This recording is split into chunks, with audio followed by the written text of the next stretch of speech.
చరిత్ర చూస్తే ఈరోజు 23 మార్చ్కి 1931లో భగత్ సింగ్, సుఖదేవ్, రాజ్గురు వీళ్ళు త్యాగం చేసేసారు.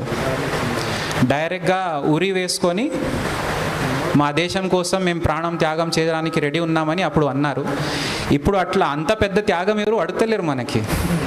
కానీ పిల్లలకి ఏమవుతుందంటే మొక్క నాటాలంటే అది మాకు ఇన్సెంటివ్ కావాలి, టీషర్ట్ వేసుకోవాలి, మాకు తిండి పెట్టాలి, డబ్బు కావాలి అయినా అంటే చెట్లు నాటే కార్యక్రమం అంటే ఇవన్నీ లేదా మేము రాము అంటే ఇట్ ఈస్ కరోనా దెబ్బ పడిన తర్వాత కూడా బుద్ధి రాలేదు ఇంకా, రైట్? సో ఇవన్నీ గమనించాల్సిన అవసరం ఉంది. ప్రాణాలు త్యాగం చేసే అవసరం లేదు.